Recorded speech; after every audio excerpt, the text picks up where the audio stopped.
Ya, kelas ini saya rekam, jadi nanti insya Allah ada rekamannya untuk kalian bisa review lagi. Tapi sebenarnya rekaman untuk kuliah ini juga tersedia di YouTube. Nanti mungkin saya kasih linknya di grup ya. Ingatkan saya kalau saya belum kirimkan ke kalian. Nah, selama kuliah, sudah pernah ketemu saya sebelumnya belum?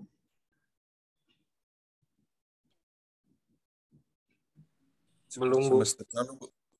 Semester pertama sudah? Bu, semester 2. Sudah. Semester 2, Bu. Sudah ya? Ya, kalau misalnya masih ada yang belum ketemu saya atau mungkin sudah lupa, mudah-mudahan tidak.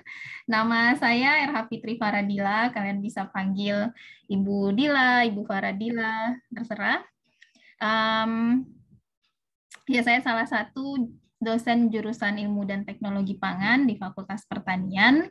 Nah, untuk kesempatan ini saya akan mengajar insya Allah sampai sebelum UTS ya, atau 5 pertemuan kayaknya saya mengajar. Setelah itu nanti siapa lagi namanya? Kayaknya 3 orang ya dosennya ya, saya lupa. Ada 3 orang yang akan mengajar kalian, jadi nanti minggu ke-6 ada dosen yang kedua, terus juga nanti mungkin kayaknya terakhir masuk itu Ibu Prof. Sri Wahyuni. Oke, kita sesuai dengan yang disepakati di grup, yaitu mix ya, campuran antara yang kalian menyimak rekaman di YouTube dan juga dengan kuliah tatap muka seperti ini. Nah, kalau tatap muka itu mungkin akan lebih kadang-kadang ya bisa molor gitu. Jadi mungkin tidak semuanya materinya tersampaikan, apalagi dengan jaringan dan sebagainya. Jadi tetap kalian nanti untuk bisa menambah pemahaman itu bisa lewat yang rekaman ataupun dari buku yang saya berikan. Sudah ada yang baca bukunya?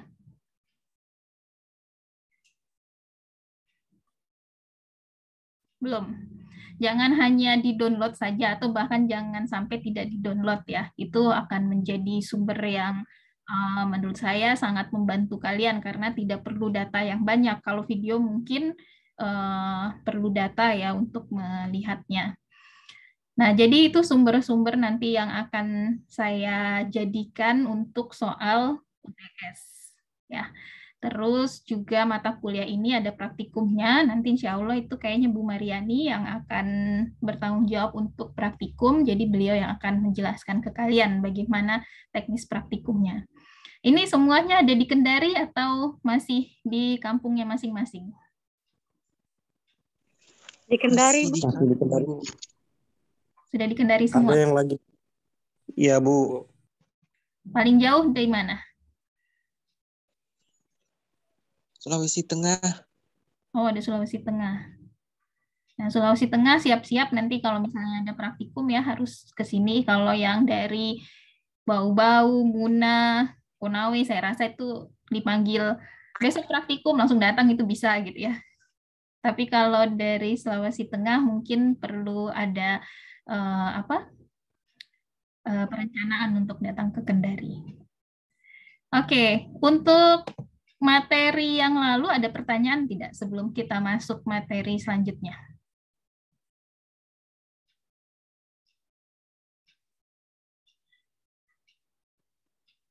Ini kesempatan ya, karena belum tentu kita ketemu lagi nanti. Maksudnya kalau kalian yang bagian video kan tidak bisa dengan bebas bertanya. Kalau kita tatap muka ini kan lebih enak ya.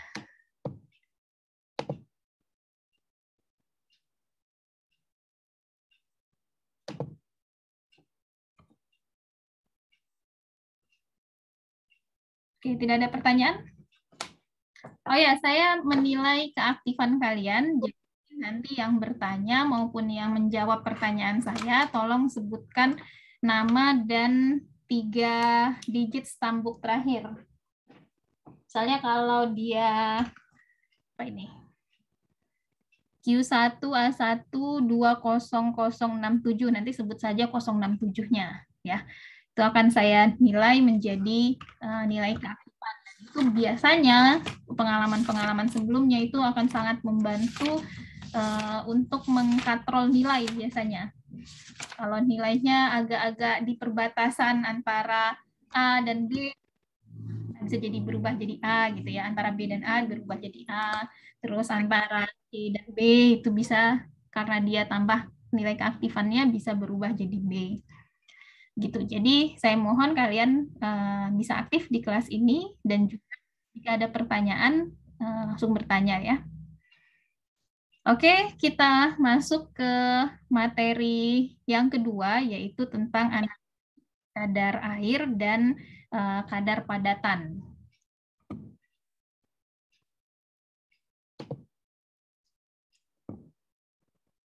Nah, di bahan pangan itu secara umum bisa kita bagi dua, yaitu ada air, ada padatan. Ya tidak? Ada hal lain lagi tidak yang berkontribusi pada berat suatu makanan? Contoh makanan apa? Kasih contoh.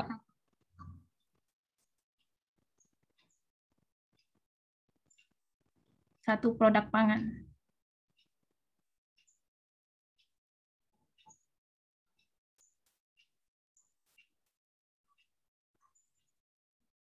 Contoh satu produk pangan saja.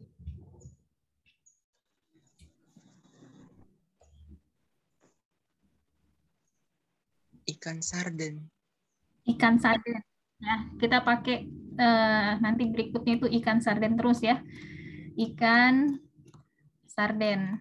Nah, betul tidak kalau saya bilang di ikan sarden itu sebenarnya cuma dua yang terkandung, yaitu air dan padatan. Air, bahasa Inggrisnya moisture, padatan solid. Betul tidak? Atau ada hal lain?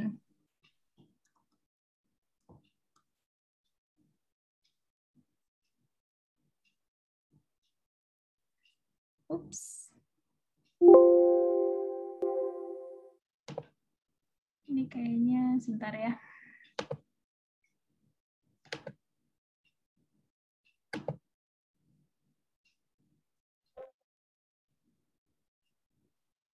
Masih ada timingnya. Oke. Ada yang tidak setuju kalau di makanan itu sebenarnya bisa kita bagi dua, air sama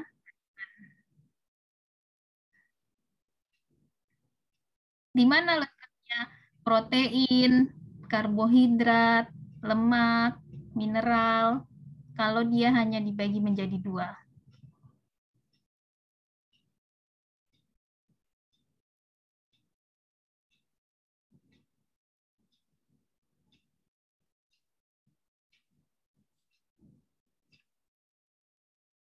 Misalnya di kelasnya diam-diam saja nih.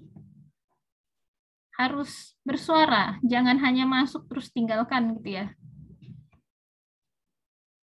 Kalau hanya masuk tinggalkan, mendingan lihat di YouTube saja kalau tidak ada interaksinya.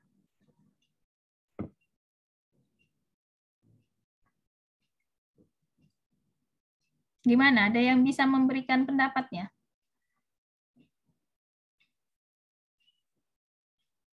Kalau tadi suatu makanan dibilang hanya terdiri atas dua, air dan padatan, terus protein, lemak, mineral, itu masuknya di mana? Menurut saya, Bu, kalau untuk seperti protein, karbohidrat itu masuk ke dalam padatan, Bu. Ya, betul. Ya. Tadi Dwi Rahma Fadilah ya, 007. Nah, sebentar. Jadi seperti teman kalian bilang bahwa protein, lemak, karbohidrat, vitamin, mineral itu bisa kita kategorikan sebagai padatan. Karena kalau kita keringkan, kalau air dia kan menguap ya. Kalau yang tadi protein, karbohidrat itu dia tidak menguap, dia akan tinggal sebagai padatan. Makanya makanan itu bisa kita bagi secara umum menjadi dua, yaitu air dan padatan. Nah, kalau menghitung jumlah makanan kan gampang ya, kayak ikan sarden tadi. Tinggal kita timbang saja di timbangan. Bisa tahu. Misalnya ikan sarden beratnya ada 80 gram.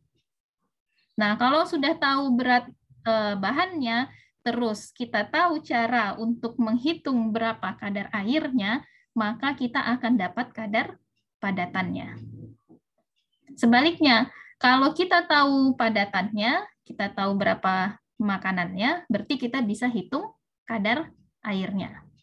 Nah, prinsip ini harus dipegang karena itu merupakan prinsip dasar penentuan kadar air sama kadar padatan. Kadangkala yang kita tentukan itu adalah airnya, supaya kita dapat padatan. Kalau misalnya tadi makanannya 80 gram ya, airnya di sini ada 20 gram. Berarti berapa padatannya?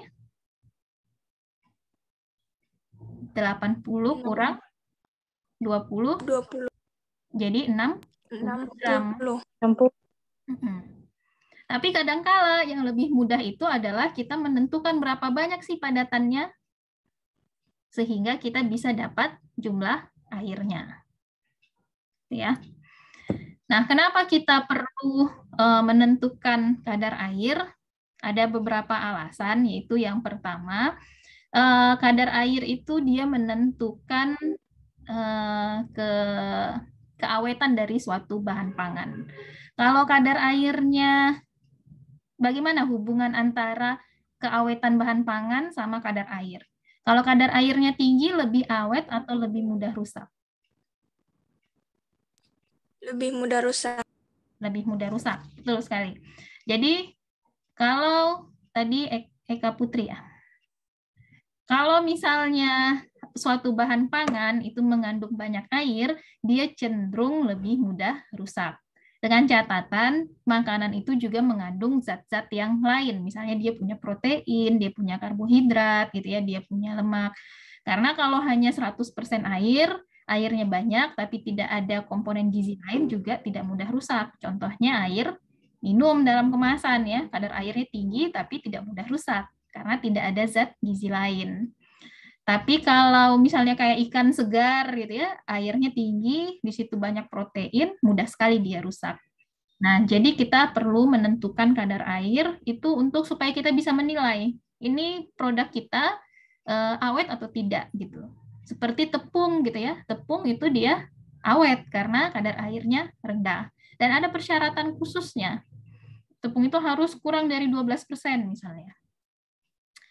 Terus juga air itu digunakan untuk mencegah terbentuknya kristalisasi gula pada beberapa produk, misalnya produk selai, terus jelly, itu harus ada kadar air tertentu juga. Kalau terlalu sedikit airnya, gulanya jadi mengkristal. Kan tidak enak ya makan selai tapi ada kayak berpasirnya. Itu adalah karena gulanya mengkristal. Terus juga di beberapa kasus itu mengurangi jumlah air itu bisa membantu kita dalam memudahkan dalam pengemasan maupun juga pengiriman barang. Bayangkan kalau misalnya harus dikirim dalam jumlah banyak airnya, jadi kita akan lebih banyak biaya hanya untuk mengirim air. Padahal misalnya kayak apa ya? Tepung tadi, kalau misalnya kita kirim dalam bentuk bahan segarnya, yang nantinya akan dikeringkan juga, nah itu akan memakan biaya, karena kalau pengiriman itu kan dia berdasarkan berat ya, semakin berat suatu bahan, maka dia juga akan meningkatkan biaya untuk pengiriman. Terus, untuk beberapa produk itu ada standarnya. Tadi seperti tepung ya, harus maksimal 12%. Nah, misalnya juga sirup glukosa maksimal 70%. Ini standar-standar ini ada standar internasional maupun standar nasional, misalnya SNI begitu. Jadi kita harus mencapai standar-standar itu. Nah, untuk tahunya apakah kita sudah sesuai standar atau belum, ya pakai analisis kadar air. Terus juga kadar air itu juga digunakan untuk supaya kita memudahkan membandingkan antar hasil analisis. Misalnya, jadi ada yang namanya dry weight basis atau basis kering. Nanti kita akan pelajari sepertinya di slide berikutnya atau pertemuan berikutnya, saya lupa, ada namanya basis basah sama basis kering. Nah, kalau dia basis basah berarti ini dibagi, misalnya kadar protein gitu ya, berapa persen dibagi total dari sampelnya. Itu masih ada kadar airnya di situ. Tapi ada juga yang pakai basis kering. Nanti lebih dalamnya kita akan pelajari. Nah, untuk menganalisis kadar air itu ada beberapa hal yang perlu kita perhatikan dalam penanganan sampelnya, supaya hasil dari analisis kita itu akurat ya. Yang pertama, kita perlu memperhatikan tidak boleh sampai terjadi moisture loss atau moisture gain. Moisture loss itu adalah kehilangan air atau justru kita bertambah air dari sampel kita. Misalnya seperti sarden tadi ya, kita mau menganalisis kadar air sarden. Nah, ada peluang, sarden kan banyak airnya itu ya, apalagi di kuahnya. Nah, kita mau analisis kadar air, terus ikan sardennya dibiarkan saja di luar lama, karena nunggu antri timbangan misalnya. Nah, kalau makanan dibiarkan lama di luar, yang tadinya airnya banyak, itu bisa berkurang selama kita menunggu timbangan tadi. Itu tidak boleh, karena hasilnya nanti tidak sesuai dengan kenyataannya. Nah, atau misalnya kalau seperti tepung kan kadar airnya sangat rendah ya. Nah, kalau kita biarkan di luar, dia bukan airnya berkurang, tapi justru dia menangkap air dari udara, sehingga justru kadar airnya jadi seolah-olah tinggi, padahal bukan. Padahal produk kita kadar airnya rendah, cuman karena penanganannya yang salah. Nah, jadi exposure atau paparan sampel kita terhadap udara terbuka atau open atmosphere itu harus diminimumkan sesingkat-singkat mungkin. Kan tidak mungkin juga tidak terpapar karena kita harus menimbangnya nanti. Menimbang sampel kita, ketika kita menimbang sampel berarti dia dibuka dari kemasannya, terus juga terpapar oleh udara. Tapi ini harus dilakukan dalam waktu yang sesingkat-singkatnya. Terus any heating, kalau sumber panas itu harus dihindari juga.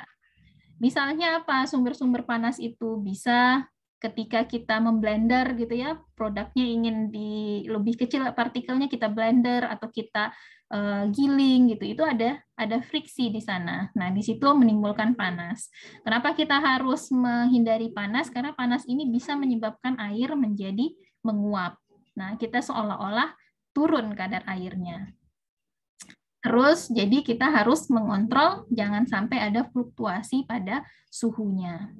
Terus, menimbang, tadi ya menimbang harus dilakukan secepat mungkin, jangan lama-lama gitu. Kadang ada saya lihat di lab gitu ya, menimbangnya pakai sendoknya yang kecil sekali, jadi sedikit-sedikit sekali gitu. Jadi, timbangan untuk analisis kadar air itu sebenarnya tidak perlu tepat, misalnya harus 2 gram, 2,00, tidak. Bisa 2,35, 2,57 misalnya, itu tidak apa-apa. Yang terpenting adalah berat sampel itu kita catat, dan itu nanti masuk perhitungan sampai ke koma-komanya, biasanya 4 angka di belakang koma. Jadi tidak perlu kalau misalnya di metodenya bilang timbang 2 gram gitu ya, betul-betul 2,000 gitu. Ada sedikit saja 2,03, ambil pakai sendok. Terus keambilnya kebanyakan, jadinya kurang dari 2 gitu kan. Pas dia tambah lagi, nambahnya lebih gitu. Jadi akhirnya lama sekali dalam menimbang gitu. Itu bisa menyebabkan dia tadi ya, kalau airnya banyak, airnya menguap selama penimbangan. Kalau airnya sedikit, airnya dia justru menyerap air dari lingkungan. Nah, metode untuk analisis kadar air itu banyak macamnya. Yang akan kita pelajari paling dalam itu adalah yang ini. Oven drying method atau metode pengeringan dengan oven. Atau juga ini masih bisa kita lakukan metode distilasi walaupun jarang ya. Jarang atau hampir bisa dibilang tidak ada penelitian kita yang menganalisis kadar air pakai metode distilasi. Terus metode lain ada metode kimiawi yaitu Karl-Fischer titration, titrasi Karl-Fischer, dan ada juga metode fisik. Kenapa kita lebih mempelajari oven drying method ini? Pertama karena lebih gampang, terus kedua juga fasilitasnya di lab kita tersedia gitu ya. Kalau yang distillation sama yang seterusnya itu kecuali yang fisikal, nanti untuk padatan kita juga punya satu alatnya. Nah, prinsip dari metode pengeringan oven ini adalah sampel itu dipanaskan hingga seluruh, ini kata kuncinya, seluruh air itu menguap. Seluruh airnya menguap. Nah, tadi ingat kan kalau di dalam bahan pangan itu cuma ada dua, atau air sama padatan. Nah, kalau semua airnya kita panaskan, kita uapkan, maka yang tertinggal itu hanya padatannya saja. Nah, kalau kita sudah tahu berapa berat padatan, kita tahu berat sampel kita berapa, maka kita bisa menghitung kadar air. Contoh di sini, ini sampelnya, ya masih ada biru-biru ini, anggaplah ini adalah air, gitu ya. Hitam ini adalah padatannya, campuran dari protein, lemak dan sebagainya. Nah, ketika kita panaskan di dalam oven suhu sekitar 105 derajat Celcius, jadi di atas, sedikit di atas suhu titik didih dari air. Apa yang terjadi? Air akan menguap, ya kan? Air akan menguap. Nah, ini berat awalnya kita tahu kan, kita timbang tadi ya. Misalnya tadi berat awalnya adalah 80 gram sardennya tadi. Terus karena panas, airnya keluar. Nah, kalau airnya keluar, sekarang berat W2 kira-kira lebih berat dari 80 gram atau kurang dari 80 gram? Kurang dari 80 gram. Kurang dari 80 gram. Bagus. Nah, berarti jadinya misalnya ya, sekarang jadi tinggal 60 gram. Ya. Nah, berarti kita tahu berapa jumlah air kan? Jumlah air adalah tinggal W1 dikurang W2. Jadi 20 gram. Nah, itu prinsip dari metode penentuan kadar air, metode oven.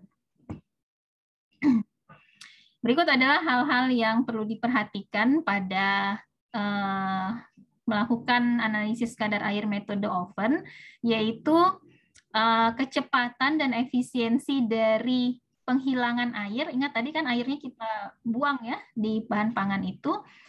Efisiensinya atau kecepatan air itu menguap dipengaruhi oleh beberapa hal, yaitu yang pertama, ukuran partikel sampelnya.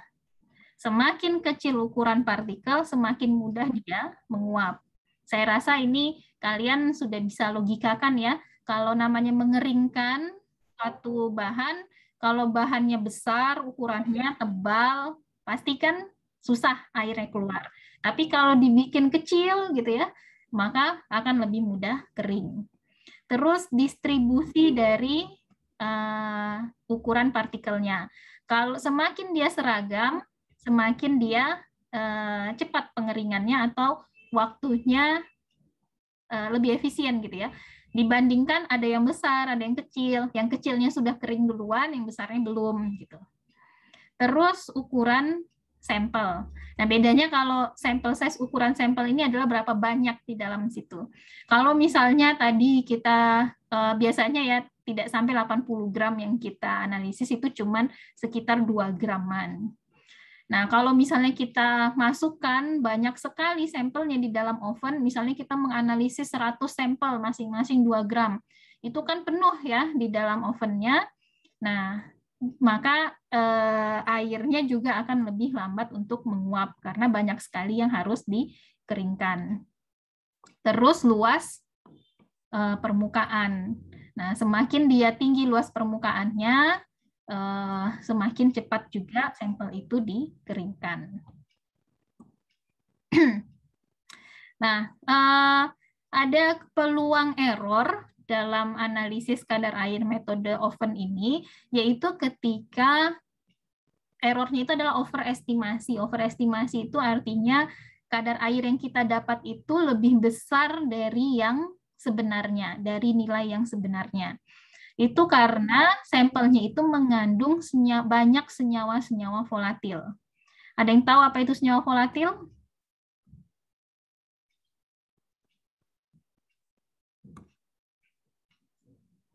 Ada yang tahu apa itu senyawa volatil? Senyawa yang mudah menguap. Senyawa yang mudah menguap, bagus. Tidak kelihatan ininya? Ambuk akhirnya berapa ini? Anhar? 0,14, Bu. 0,14. Ya, senyawa-senyawa yang mudah menguap.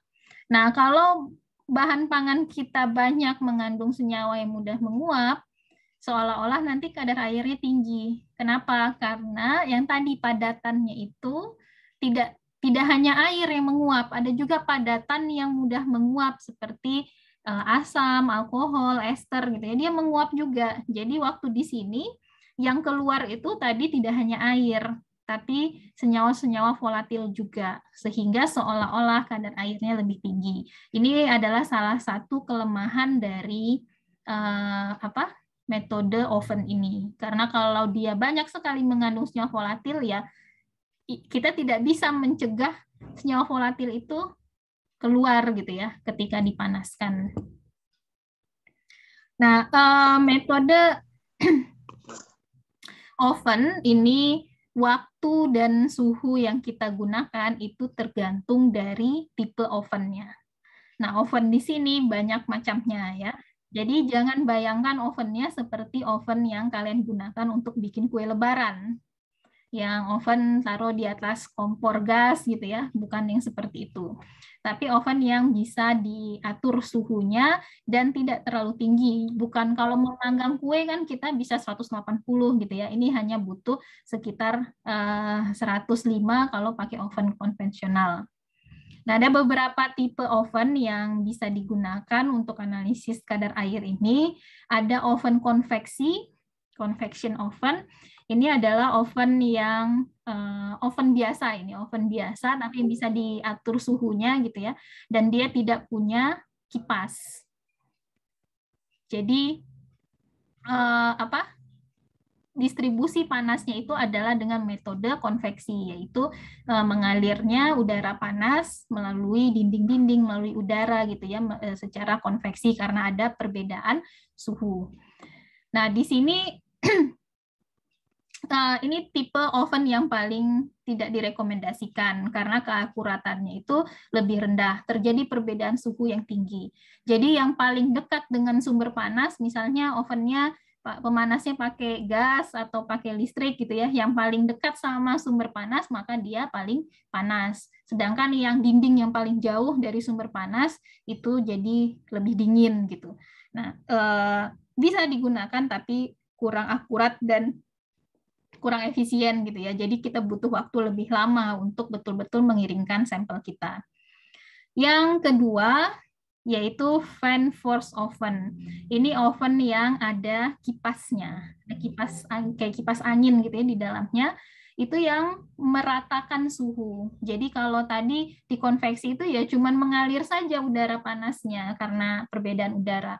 Kalau pakai ada kipas, jadi udara panasnya itu disirkulasikan di dalam oven itu.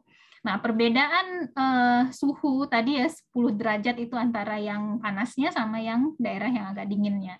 Kalau ini hanya sekitar 1 derajat Celcius saja.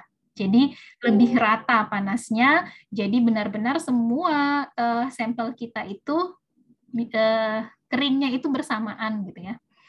Terus yang ketiga adalah vacuum oven atau oven vakum. Nah, di sini kalau yang dua tadi ini kita menggunakannya di tekanan atmosfer. Makanya suhunya tadi 105 derajat ya, karena dia suhu menguapnya titik didih air di tekanan atmosfer itu adalah 100 derajat Celcius.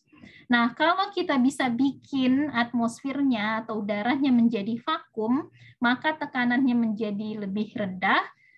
Nah, tidak dibutuhkan suhu yang tinggi untuk menguapkan air. Ini zaman SMA dulu ya, pengaruh vakum terhadap titik didih.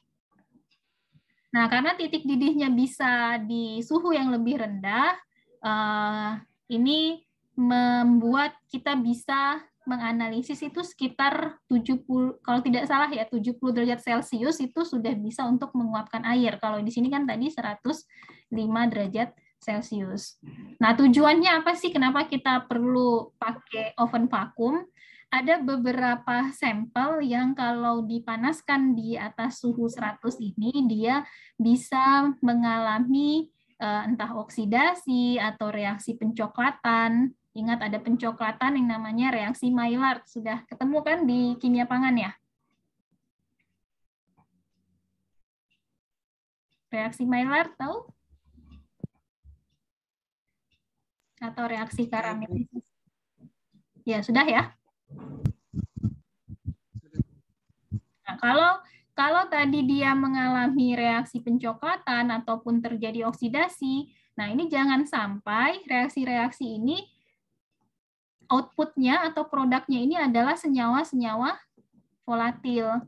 Nah, kalau senyawa volatil terbentuk selama pengeringan, ada yang bagian padatan yang menghilang gitu. Jadi kita overestimasi. Nah, jadi untuk bahan-bahan pangan yang rentan akan terjadi reaksi pencoklatan maupun reaksi oksidasi, maka lebih bagus menggunakan oven vakum. Tapi sayangnya tidak ada di lab kita ya. Kita punyanya cuman yang convection oven kalau untuk yang analisis. Fanforce kita punya tapi ini untuk pengolahan produk. Nah, terus alat lain yang kita perlukan dalam analisis kadar air metode oven ini adalah wadahnya ya. Sebentar. Oke. Bagaimana cara penanganan dan preparasi dari wadah sampel gitu ya. Pertama, kita selalu gunakan tong. Tongs itu penjepit. Penjepit ya.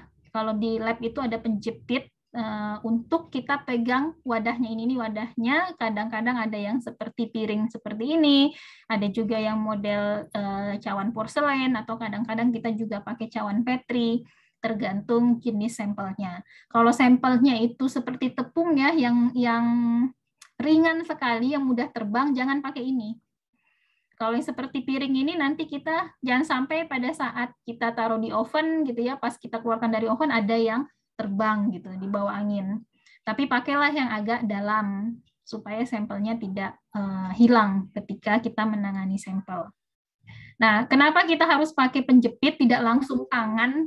Karena kalau tangan kita itu kan ada tangan ini kan tidak betul-betul kering ya, bahkan ada yang sering berkeringat telapak tangannya. Nah, kalau kita pegang cawannya atau wadahnya dengan tangan yang berkeringat tadi, maka di sini akan tertempel lah air kita. Nah, ini akan menambah massa. Kalau menambah massa, nanti bisa jadi kadar airnya seolah-olah lebih tinggi gitu, padahal karena tangan kita. Jadi selain pakai penjepit ya, bisa juga kita pakai sarung tangan plastik misalnya, karena tidak akan menempel keringatnya. Kalau pakai sarung tangan plastik, ini kelemahannya tidak bisa ambil pada saat setelah di oven, kan setelah di oven masih panas ya, tidak boleh langsung pakai sarung tangan plastik pegang sampelnya, itu tetap ada penjepit. Nah, terus wadah ini harus dikeringkan dulu di oven sebelum digunakan.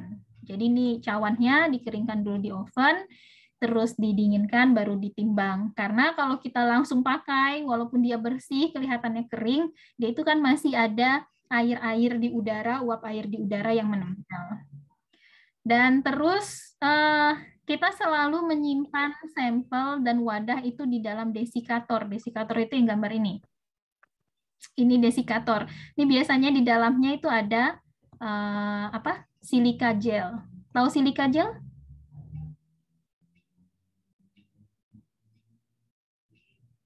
Silika gel itu apa?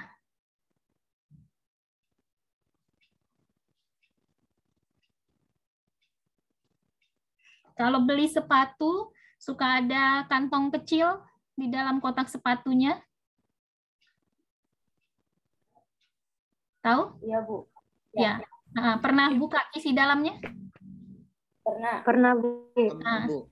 bentuknya kayak apa itu? Kayak Bu. Bulat kecil. Bulat-bulat kecil. Butiran-butiran, Bu. Butiran-butiran. Nah, itu silika gel. Silika gel itu fungsinya untuk menyerap air. Nah, kenapa kita simpan di dalam desikator yang mengandung silika gel supaya kita mencegah si wadah kita tadi atau sampel kita tadi itu mengambil air atau uap air dari lingkungan. Jadi selalu pakai desikator. Setelah ditimbang, masuk desikator. Dari oven sebelum ketimbangan, itu kan masih panas. Panas-panas itu tidak boleh langsung ditimbang. Masukkan juga ke desikator. Itu banyak sekali kalau kalian lihat kakak kelas mungkin di lab gitu ya, itu salah. Diambil dari ovennya, dipegang-pegang dulu, ditaruh dulu di atas meja, baru dimasukkan desikator. Bukan begitu. Dari oven langsung masuk desikator. Jadi desikator ini dipindahkan dekat oven, ambil sampelnya, masukkan ke desikator, nanti sampel bersama desikatornya pindahkan ke tempat yang dekat dengan timbangan.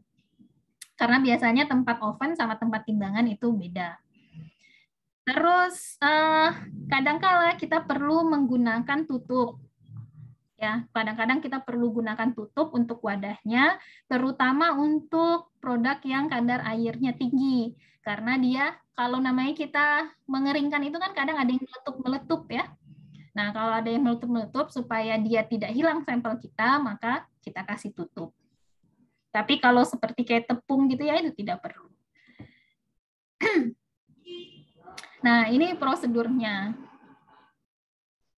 Ini mungkin akan kita praktekkan, yaitu yang pertama, keringkan cawan kosong. Jadi cawannya tadi ya, yang sudah bersih tapi kosong, keringkan dulu di suhu 105 derajat Celcius, kira-kira selama 1 jam. Cukup 1 jam saja, karena kan dia kosong ya. Dan dia sebenarnya sudah kering, tapi kering di udara gitu, belum benar-benar hilang airnya. Terus setelah itu, setelah 1 jam, dinginkan cawannya di dalam desikator. Tadi ngambil cawan dari ovennya, itu harus pakai penjepit ya. Masih panas, masukkan langsung ke desikator. Setelah nanti dia sampai suhu ruang, si wadahnya, si cawannya tadi, maka kita timbang. Dapatlah W0, atau itu berat cawan kosong. Ya. Nah, dapat W0 ini dicatat. Misalnya beratnya adalah yang terlihat, ini harus pakai timbangan analitik ya, bukan timbangan biasa. Timbangan analitik itu yang setidaknya ada 3 angka di belakang koma. Nah, ini semua angka di belakang koma itu dicatat. Kalau di timbangan ada 2,3137 misalnya. Ini semua dicatat, jangan kalian bulatkan. Oh, ini kan 2,3, bulatkan saja jadi 2. Tidak, itu salah. Harus dicatat hingga angka terakhirnya. 2,3137 misalnya. Itu cawan kosong. Nah, selagi cawannya masih di dalam timbangan, gitu ya, jangan tekan tanda tera, ada tanda yang untuk menolkan si timbangan, tapi langsung masukkan sampelnya di sana. Langsung masukkan sampel. Jadi dia ini misalnya timbangan ya, biasanya timbangan analitik. Saya tidak bagus menggambarnya. Misalnya timbangan gitu, ada wadah timbangan.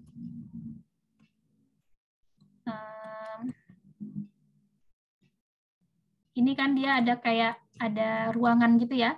Nah, terus kita sampelnya di dalam, di sini ada cawan tadi ya. Cawannya sudah kita timbang, ada 2,313 ditunjukkan. Nah, ini langsung masukkan sampelnya. Masukkan, mungkin menggunakan sudip gitu ya, hingga beratnya bertambah sekitar 2-3 gram. Nah, di sini saya bilang tidak perlu akurat sampai ke 0-0-nya gitu ya. Pokoknya antara 2-3 gram. Jadi kalau awalnya 2,3137, kalau setelah kalian tambahkan sampel, kalian lihat angkanya sekarang sudah 4,7213 misalnya. Sudah 2 gram belum? Sudah di antara 2 sampai 3 gram tidak?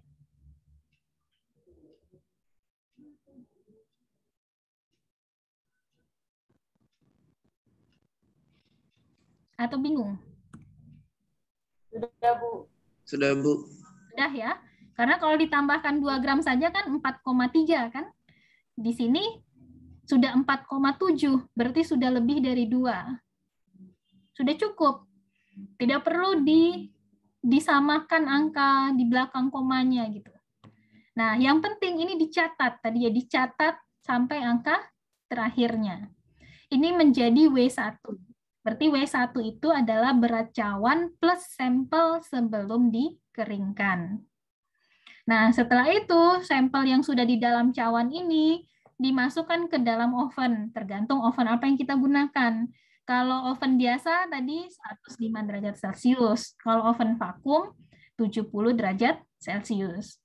Berapa lama harus kita keringkan di dalam oven tergantung jenis sampelnya. Kalau seperti sampel tepung gitu ya, itu 3-5 jam cukup. Dia akan, karena air yang perlu kita keringkan itu sedikit ya. Tapi kalau sampel sarden tadi ya, sarden kaleng misalnya yang ada kuahnya lagi. Nah, itu kan airnya banyak ya, dan juga terperangkap di dalam daging sardennya. Mungkin kita perlu waktu yang lebih lama. Nah, caranya adalah pertama bisa lihat dari literatur, dan yang kedua adalah kita pastikan nanti beratnya itu sudah tidak berubah lagi di akhir. Nah, sudah sampai waktunya misalnya 5 jam tadi ya, kita keluarkan sampelnya, ingat masuk ke dalam desikator. Setelah itu, timbang setelah sampelnya sudah dingin ya sampai ke suhu ruang, timbang lagi, timbang terus catat beratnya ya. Misalnya tadi sudah berubah menjadi sekarang 3,4571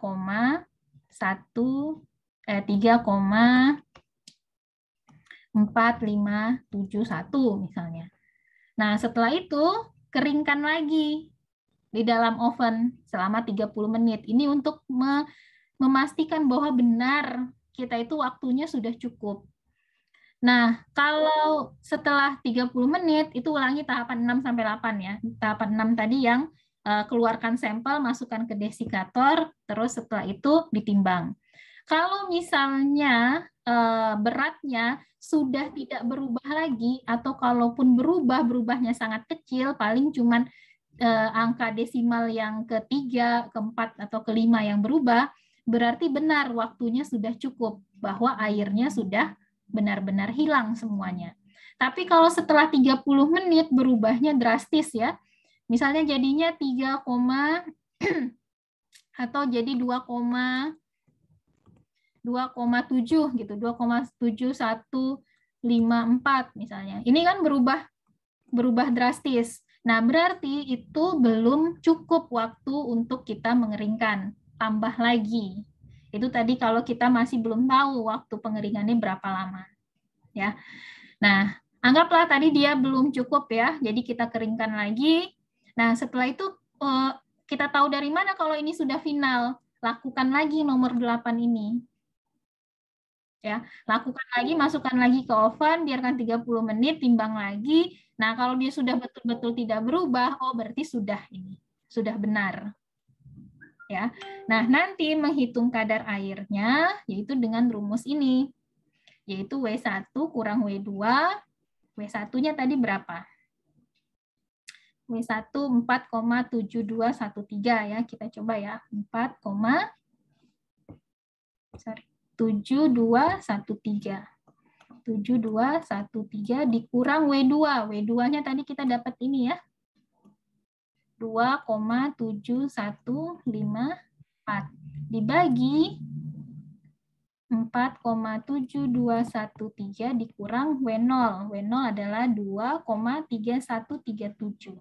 2,3137. Ini dikali 100%. Ada yang bisa menghitung?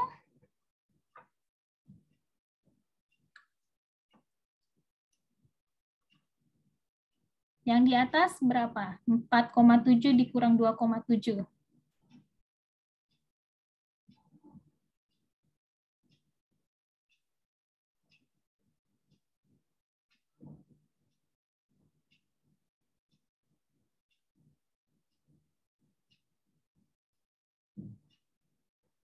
Ini berapa? 4,7213 dikurang 2,7154. 2,0059. 2,0059. Dikurang. Kurang berapa itu?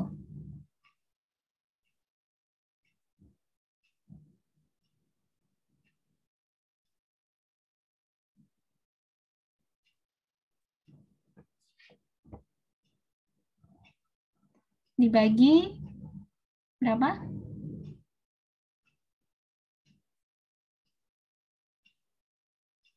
2,4076.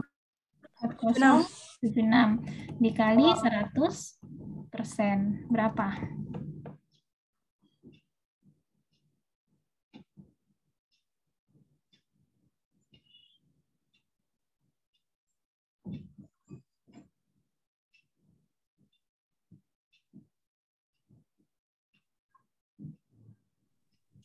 Delapan 83,315%. 83,31%. Ya, ini adalah kadar airnya. Nah, berarti berapa kadar padatannya? Sebenarnya kadar padatan tidak perlu pakai rumus ya, langsung saja ini. Ingat tadi air tambah solid sama dengan makanannya kan atau foodnya. Nah, airnya sudah tahu di sini 83,31%. Ditambah solidnya berapa? Ini mau kita cari X kan.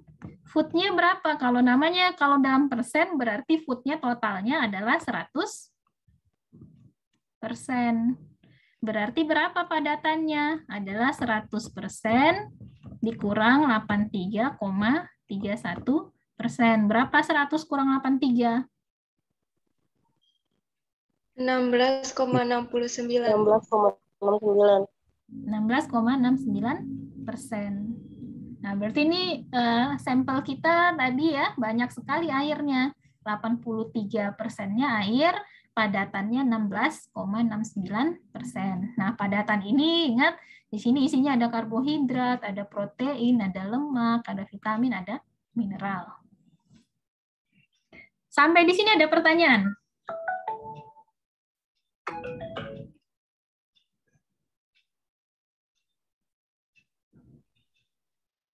Saya Bu ingin bertanya. Ya, silakan. Baik, terima kasih banyak atas kesempatannya. Saya Dwi Rahma Padilla dengan NIM 007. Jadi di sini Bu yang ingin saya tanyakan pada metode pengeringan menggunakan oven kan kita menggunakan kita memanaskan sampel itu sampai seluruh air menguap dan biasanya kita menggunakan dengan suhu 105 derajat pada oven konveksi.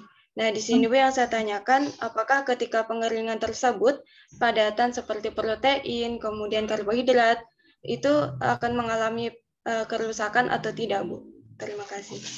Ya, kalau di metode kadar air ini termasuk metode yang dibilang, aduh saya lupa lagi istilahnya, yang intinya adalah dia merusak sampel. Artinya sampelnya itu kemungkinan untuk beberapa kasus itu tidak bisa digunakan lagi untuk yang lain. Misalnya untuk mengekstrak protein setelah kita keringkan, itu diekstrak proteinnya. Kalau suhunya sampai 100 tadi itu tidak bisa. Jadi memang ada beberapa zat gizi akan rusak selama pemanasan ini. Tapi kita tidak terlalu peduli selama dia tidak menguap.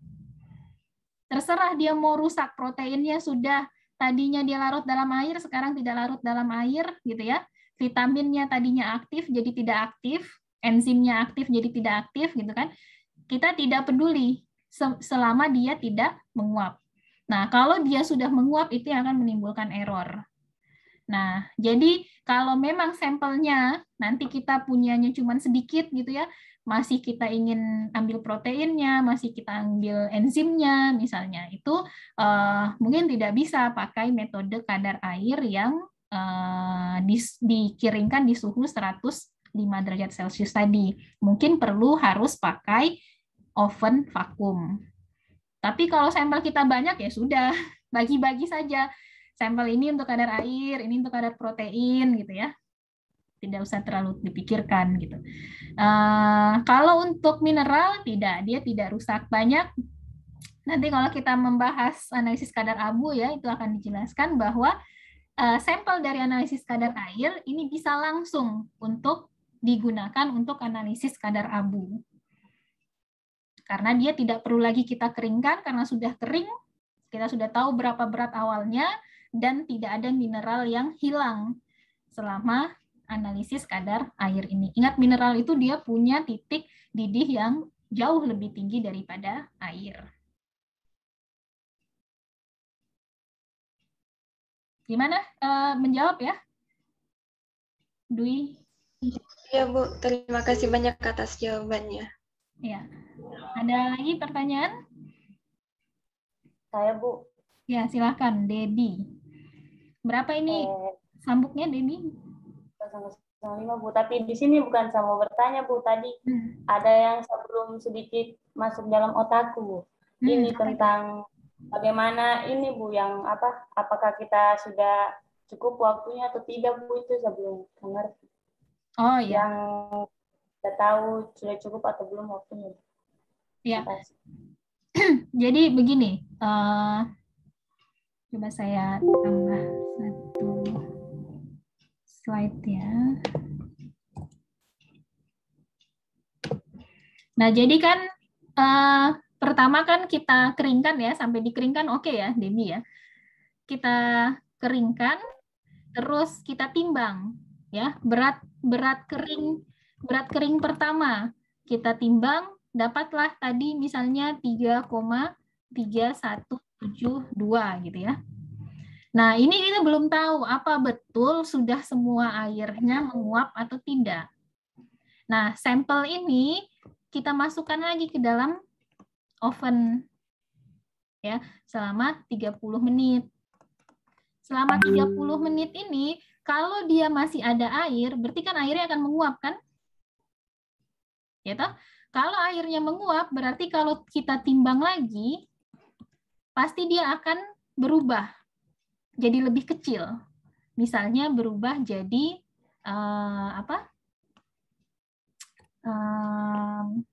misalnya kurang dari 0,5 jadinya 2,7517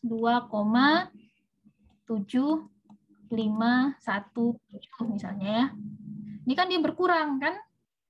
Oh, berarti masih ada air di situ. Belum cukup pengeringan kita. Nah, sampai di berat kering 2 masih ada pertanyaan kan? Benar tidak ini sudah selesai? Maka kita cek lagi, kita keringkan lagi di oven 30 menit. Ya. Nah, keluar dari sini kita timbang lagi. Oh, ternyata beratnya jadi 2,7438 misalnya. Nah, ini kan cuman berapa? Tidak sampai 0,01 bedanya toh? Bedanya kecil sekali. Nah, ini sudah kita anggap tidak berubah lagi. Berarti yang ini yang sudah betul-betul airnya keluar semua. Paham tidak, Debbie? Paham, Bu. Ya.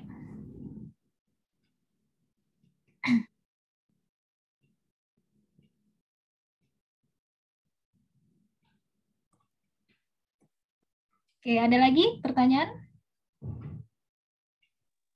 Saya, Bu. Ya, silakan. Indra 013 ya. kan ini Bu masih di sini Bu, sistem yang pengeringan ini Bu. Kan yang kita lakukan 3 kali Bu. Apa tidak Bu, nanti dia rusak bahan makanannya Bu, akhirnya dia menguap, mengurangi beratnya. Ya, seperti yang saya jelaskan tadi ya, kita tidak peduli mau proteinnya terdenaturasi, mau vitaminnya jadi tidak aktif, selama dia tidak menguap. Nah, apakah betul dia tidak menguap nanti kalau kita tambah lagi waktunya? Selama suhunya masih sama, itu dia tidak menguap. Tadi ya, kalau dia menguap misalnya seperti bahan-bahan yang punya volatil yang tinggi tadi, seperti apa tadi, ada asam ya, etanol dan sebagainya, dia pasti sudah menguap di awal-awal. Dengan kita tambah 30 menit ini tidak ngaruh gitu.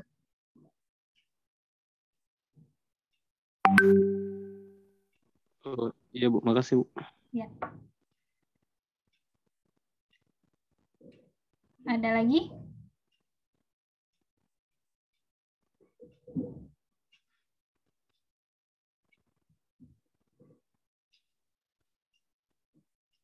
Ya, ini kadar air ini penting sekali kalian pahami ya, karena kemungkinan besar penelitian kalian akan ada analisis kadar airnya. Dan sangat sayang kalau ini tidak dikerjakan sendiri.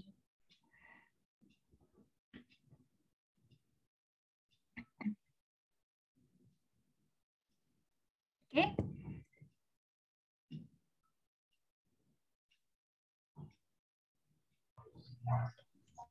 Oke, Maaf Bu, sebelumnya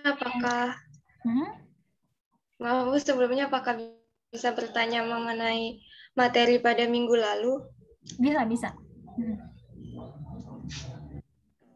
Baik, mungkin ada yang ingin saya tanyakan Bu mengenai materi minggu lalu.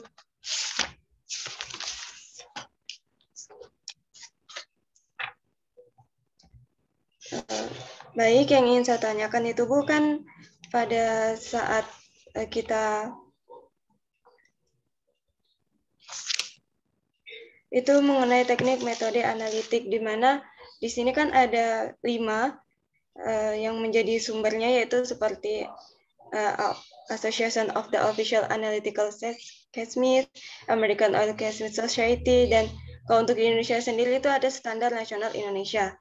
Tapi Bu, pada beberapa makanan atau produk pangan yang diedarkan itu Bu, saya tidak mendapati adanya tanda SNI pada kemasan produk tersebut Bu. Jadi apakah produk tersebut baik untuk kita konsumsi ataukah tidak Bu? Dan mengapa bisa diedarkan tetapi tidak ada label SNI-nya Bu? Ya. Jadi suatu produk pangan itu tidak wajib ya mencantumkan label SNI, itu tidak wajib. Dan banyak makanan yang belum ada SNI-nya. Seperti ini pas ada di meja saya ya. Ini produk, kelihatan tidak ya? Bagea Pi. Bagea ini tradisional kan di Sulawesi Tenggara. Itu belum ada SNI-nya. Belum ada yang mengatur SNI dari Bagea.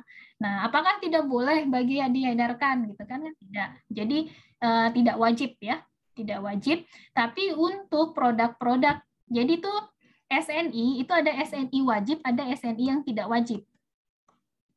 SNI wajib itu hanya kayaknya tidak sampai 10. SNI wajib itu kayaknya tidak sampai 10 produk. Nah, kalau produk itu jatuh pada kategori SNI wajib, maka dia wajib mengikuti standar itu. Kalau tidak salah itu masuk ada tepung di sana, biskuit, susu bayi. Kalau saya tidak salah ya, saya tidak hafal. Nah, kalau misalnya anggap biskuit tadi ya masuk ke SNI wajib, maka dia wajib mengikuti persyaratan yang ada di SNI itu. Tapi kalau yang lain, SNI yang tidak wajib ini hanya kayak apa ya? Saran gitu ya, yang bagus itu yang kayak gini, yang ini. Jadi dia tuh istilahnya sunnah lah untuk mengikuti. Kalaupun tidak mengikuti itu ya tidak apa-apa gitu, tidak ada hukuman selama dia bukan SNI wajib. Jadi banyak sekali bahan makanan yang itu tidak jatuh atau masuk di SNI wajib. Bahkan ada makanan yang tidak ada, belum ada SNI-nya. Seperti Bagea tadi, belum ada dokumen SNI-nya.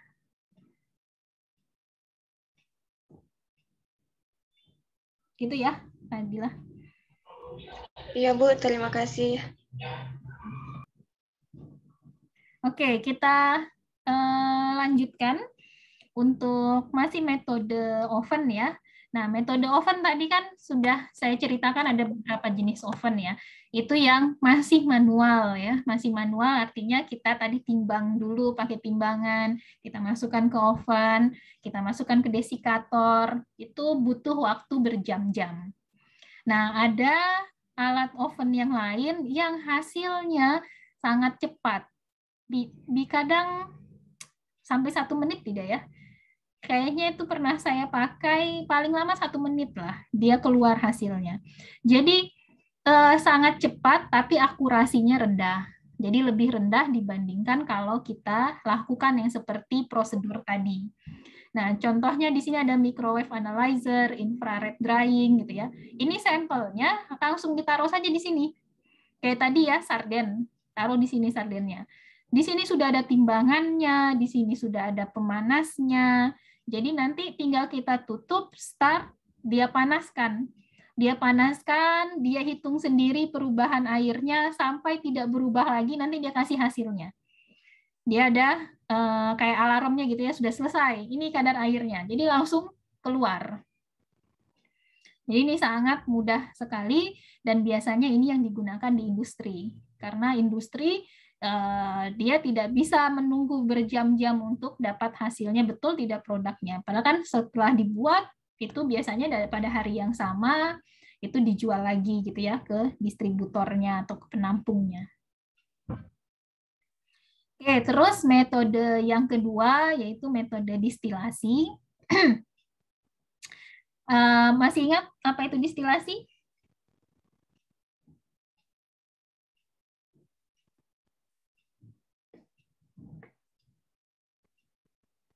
Atau sudah lupa?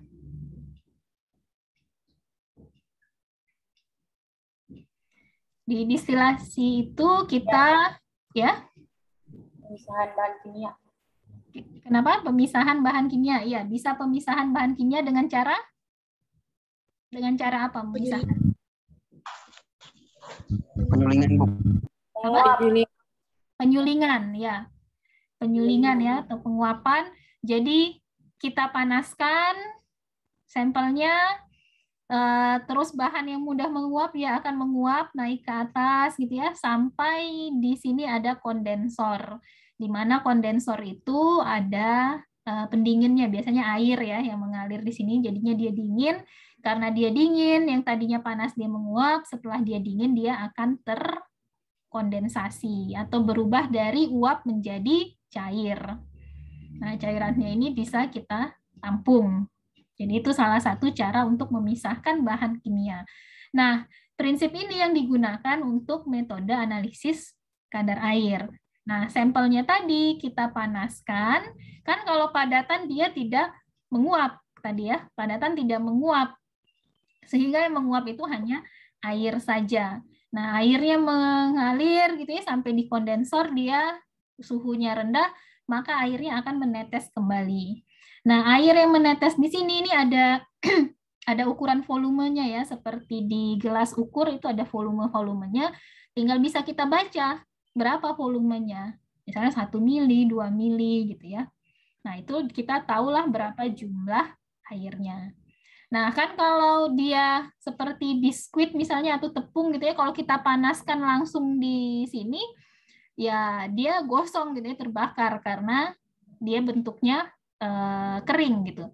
Nah, supaya dia tidak gosong dan memang airnya bisa menguap, di sini dikasih dikasih pelarut. Jadi di sini ada pelarutnya. Ya, pakai jadi co-distilling. Co-distilling ini berarti kayak pilot ya, co-pilot, ada 2 orang pilotnya toh. Co-distilling berarti di sini cairnya yang menguap itu nanti ada 2. Yaitu air di produk pangan kita dan juga solvent atau pelarut. Nah, pelarutnya itu syaratnya apa? Dia punya high boiling point. Atau titik didihnya tinggi, lebih tinggi daripada air. Supaya apa? tidak mesti lebih tinggi dari air. Yang penting dia punya titik didih yang tinggi, artinya supaya pada saat dipanaskan itu tidak langsung serta-merta semua pelarut kita menguap gitu ya, masih ada yang tertinggal di sini. Kalau dia terlalu rendah nanti nguap semua, tinggal produk kita saja. Dan juga immiscible. Immiscible ini artinya dia tidak bercampur dengan air. Jadi seperti minyak sama air gitu ya, kan dia tidak bercampur. Kenapa dia harus immiscible? Supaya pada saat nanti di kondensor ini kan yang menguap tidak hanya air ya, tapi ada juga pelarut. Nah, terus sama-sama nanti jatuh ke penampungan. Kalau dia bercampur air sama pelarutnya, nanti kita tidak bisa bedakan yang mana yang air, yang mana yang pelarut. Tapi kalau seandainya di situ tidak bercampur, maka nanti kan di sini misalnya sampai di sini itu adalah pelarut gitu ya. Ini pelarutnya, terus di sini air. Dia terpisah. Nah, bisa kita tahu volumenya. Kita lihat meter yang di sini berapa awalnya, terus di sininya berapa.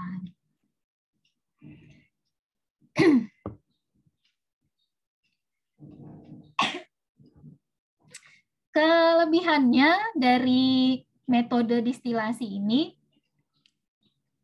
adalah kerusakan akibat panasnya itu lebih rendah dibandingkan tadi dengan metode oven. Tadi yang ditanyakan teman-teman kalian ya, ada 2 orang tadi yang khawatir nanti gimana, tidak rusakkah bahan-bahannya di situ gitu ya. Tadi kan kalau di oven kita tidak masalah selama dia sampelnya tidak digunakan lagi dan dia rusaknya bukan menguap. Nah, tapi kalau rusaknya bikin menguap itu kan mempengaruhi hasil. Nah, seperti produk-produk yang mengandung senyawa yang volatil banyak, contohnya adalah spices. Spices itu apa? Rempah-rempah. Rempah-rempah itu kan mengandung aroma gitu ya. Yang bikin dia jadi enak aromanya itu kan karena senyawa volatil. Nah, yang seperti itu dia mudah menguap, sehingga kalau pakai oven, metode oven ini akan hasilnya overestimate. Nah, jadi kita pakai metode destilasi. Kelemahannya, dia tidak seakurat dari si metode oven tadi, karena yang kita lihat itu adalah berapa mililiter yang ada tadi di bawah itu ya, di penampungan. Nah, melihat berapa mili itu beda kalau tadi pakai timbangan kan bisa sampai 4 angka di belakang koma gitu ya. Kalau ini kan tidak, paling cuman berapa 0,1 mili yang bisa kita lihat dengan mata. Nah, contoh dari pelarut tadi, pelarut yang punya titik didih tinggi, itu contohnya mineral oil atau minyak mineral, toluen, silane, benzen, ya, dia punya titik didih yang tinggi. Terus bisa kita gunakan yang punya densitas yang lebih tinggi dibandingkan air, itu supaya nanti sampelnya yang tadi berada di labu yang itu ya, tempat kita memanaskan, kalau dia punya densitas atau massa jenis yang lebih tinggi daripada sampel kita, daripada air, maka kan produk kita akan mengambang, ya, tidak langsung bersentuhan dengan sumber panas. Ini kan ada panas di sini nih. Tapi kalau misalnya densitasnya lebih rendah daripada air, maka ini pelarut sampel kita jadi di bawah. Dia langsung bersentuhan sama sumber panas. Jadi lebih bagus menggunakan yang densitasnya lebih tinggi daripada air. Oke, sampai sini ada pertanyaan?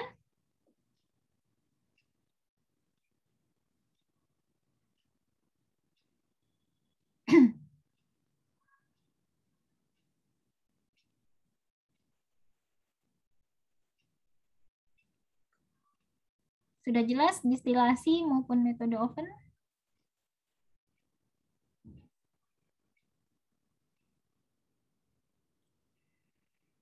Oke, metode berikutnya yaitu dengan pendekatan kimiawi itu menggunakan titrasi. Nah, ini metode yang sebenarnya cepat dan akurat gitu ya. Sayangnya kita tidak punya alatnya gitu ya. Teknik ini berdasarkan pada reagen atau senyawa-senyawa kimia yang akan bereaksi dengan air sehingga mengubah air menjadi bahan yang non-konduktif. Ingat bahwa air itu kan konduktif ya, dia bisa menghantarkan listrik. Dengan dia kita reaksikan dengan bahan-bahan kimia itu nanti disebutkan di slide berikutnya, mengubah dia menjadi non-konduktif. Nah, artinya kalau kita ukur konduktivitasnya itu akan berubah dengan kita reaksikan dengan senyawa kimia tersebut. Nah, karena keakuratannya yang tinggi, metode ini cocok sekali untuk produk-produk yang punya kadar air yang sangat rendah atau senyawa yang punya kadar gula dan protein yang tinggi. Ini kalau gula dan protein ketemu itu kan terjadi reaksi pencoklatan kalau kita pakai panas. Reaksi pencoklatan tadi dia tidak hanya mengubah warna menjadi coklat, juga menghasilkan senyawa-senyawa volatil. Terus ini berdasarkan reaksi iodin atau iodida. Terus titik akhir dari titrasi ini adalah ketika semua air itu sudah. Nah, jadi apa saja reagennya tadi, bahan kimianya itu adalah ada basa organik, ada SO2, iodin, dan alkohol. Ini yang kita gunakan. Sebelumnya pada metode Carl-Fischer ini awal-awalnya itu basa organik yang digunakan itu berupa piridin. Terus alkohol yang digunakan itu adalah metanol. Tapi kedua bahan ini yang piridin dan metanol ya, itu bersifat toksik dan juga baunya tidak enak, maka sekarang bisa diganti gitu ya, dimodifikasi metodenya. Basa organiknya diganti dengan imidazol dan alkoholnya diganti dengan etanol. Nah, terus selama titrasi nanti iodinnya ditambahkan sedikit demi sedikit, kayak mentitrasi ya. Tahu titrasi toh? Kalau yang belum tahu coba di Google ya. Titrasi itu kan diteteskan sedikit-sedikit. Nah, yang diteteskan itu adalah iodin hingga nanti semua iodinnya itu bereaksi dengan air. Nah, ada dua contoh metode Carl-Fischer ini adalah metode volumetrik dan metode coulometrik. Saya gimana baca ini ya? Coulometrik. Nah, yang metode volumetrik ini iodinnya itu kita teteskan tadi satu-satu ya. Kita teteskan sampai nanti semua iodinnya bereaksi dengan air. Nah, ini sensitivitasnya tidak setinggi kalau yang coulometrik. Karena kalau yang coulometrik ini bisa menganalisis dari kadar air yang jauh lebih rendah daripada yang volumetrik. Di coulometrik ini si iodinnya itu kita generating atau kita buat dengan secara elektrochemical. Jadi di sini ada katodanya, di sini ada ion generatornya, jadi tidak diteteskan secara manual ya, tapi kita buat iodinnya sepanjang proses analisis ini. Nah, terus nanti mendeteksi apakah semua air itu sudah bereaksi dengan iodin, di sini ada detektornya. Dicek, jadi bisa terbaca berapa jumlah air yang ada di dalam sampel kita. Oke, terus itu metode kimiawi. Jadi saya harap walaupun mungkin kalian tidak akan lakukan selama S1 ini, tapi kalian harus tahu bahwa ada opsi-opsi lain. Menganalisis kadar air itu tidak hanya dengan metode oven. Artinya suatu saat kalau kalian punya produk yang, oh ini nggak mungkin ini saya panaskan, senyawa volatilnya banyak sekali gitu. Atau kalian tidak punya oven misalnya, adanya tadi alat distilasi misalnya. Jadi kalian tahu punya opsi. Walaupun mungkin nanti sudah lupa ya detailnya bagaimana, tapi ketika kalian tahu bahwa analisis kadar air itu tidak hanya metode oven, gampang carinya. Tinggal cari di Google, kalian akan lebih mudah untuk mengerti. Nah, metode lain yaitu metode fisik. Metode fisik ini ada beberapa jenis juga yang bisa kita gunakan. Ada metode elektrikal, hidrometri, refraktometri, infrared, sama titik beku. Refraktometer ini ada di lab, jadi bisa digunakan. Tapi biasanya ini daripada menganalisis kadar air, lebih tepatnya digunakan untuk menganalisis kadar padatannya, terutama untuk melihat berapa banyak gula yang ada di suatu bahan. Nah, metode elektrik ini tadi dia berdasarkan, ingat bahwa air itu bisa menghantarkan arus listrik.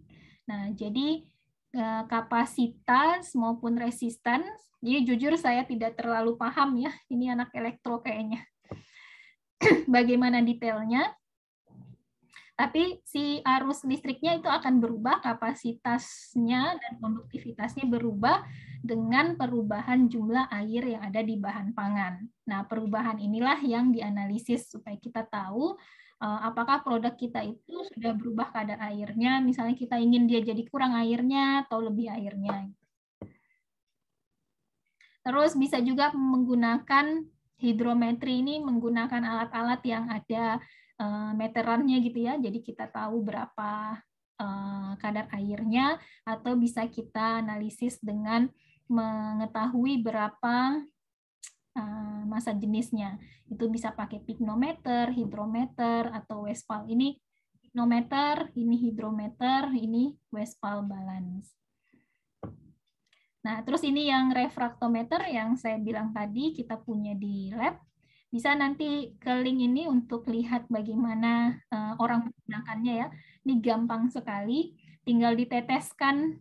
Misalnya kita mau cek berapa banyak sih gula yang ada di madu gitu ya, berapa banyak gula yang ada di suatu sirup gitu ya, karena kan sirup itu juga ada SNI-nya berapa, tapi kalau saya tidak salah SNI-nya bukan SNI wajib ya, ada SNI-nya untuk kadar gula yang ada di sirup.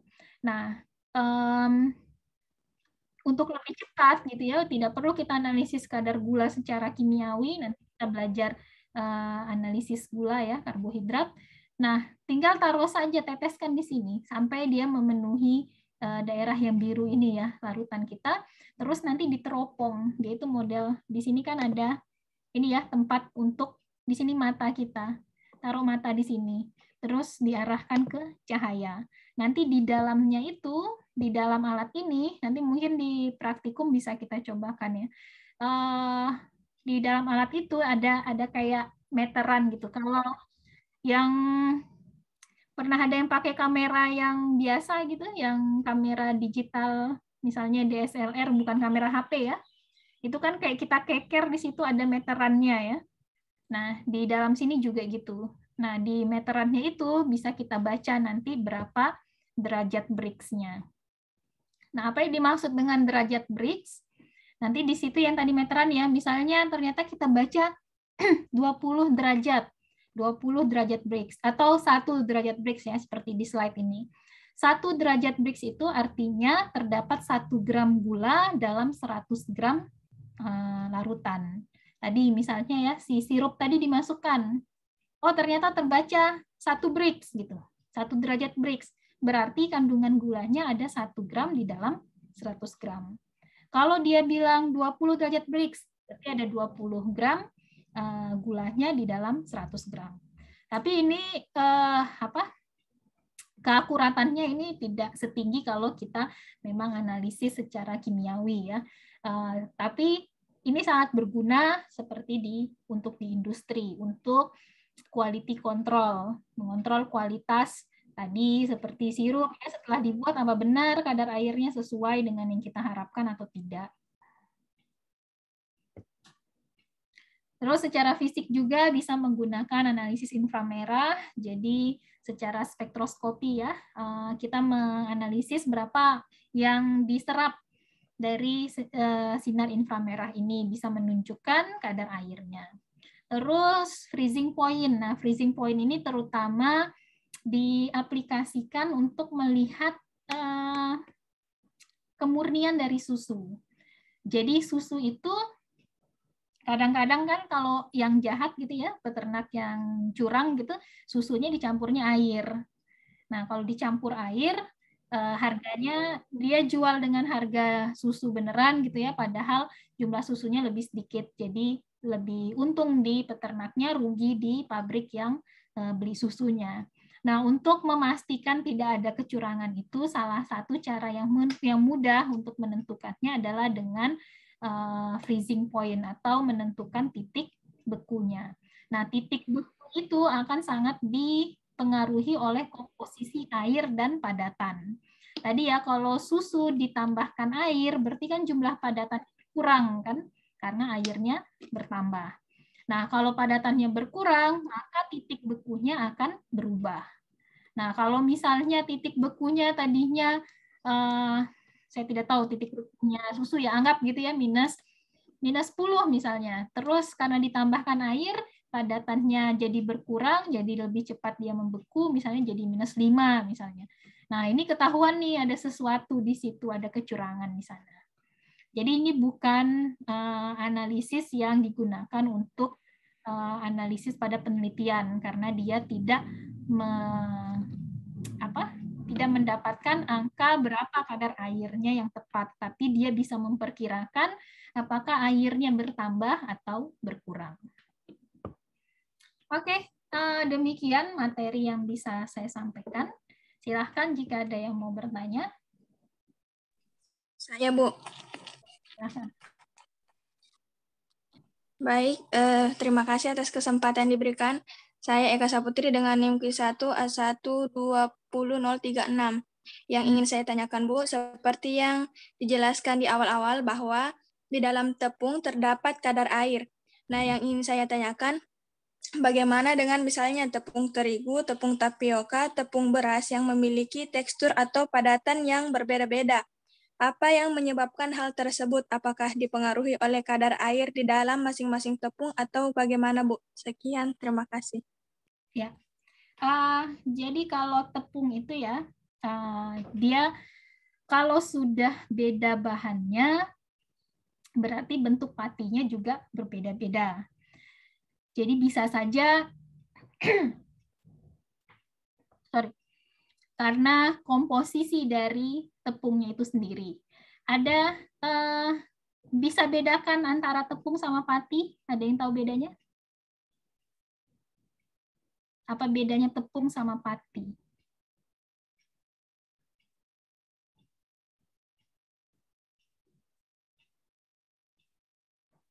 Sudah dapat kimia pangan, Mbak?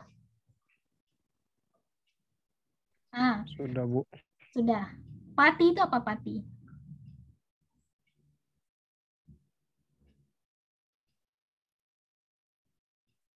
Pati adalah karbohidrat.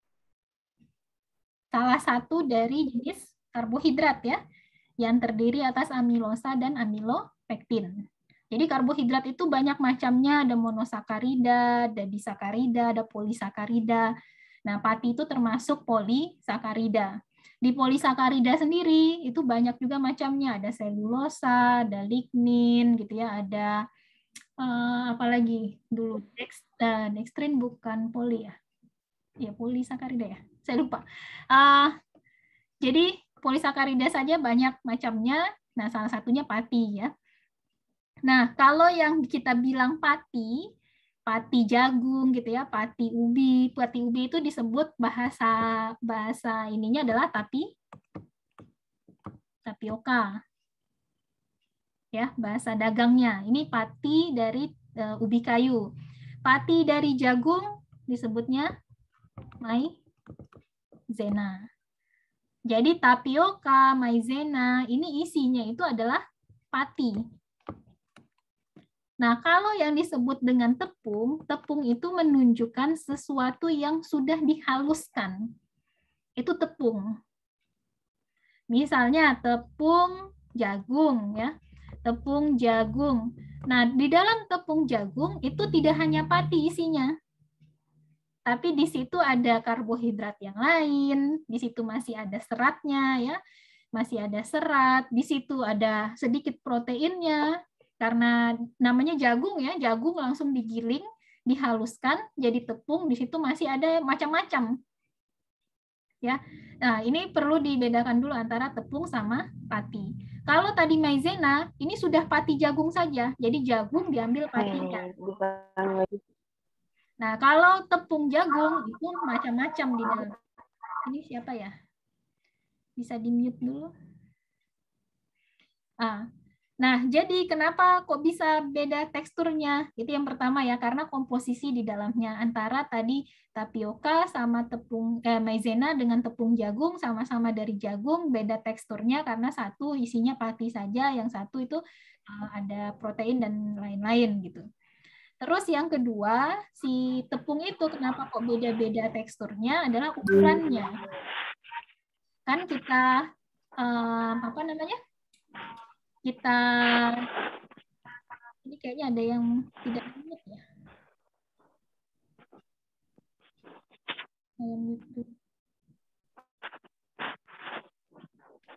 Kalau hasrah bisa ini tidak mengganggu saya. Ya.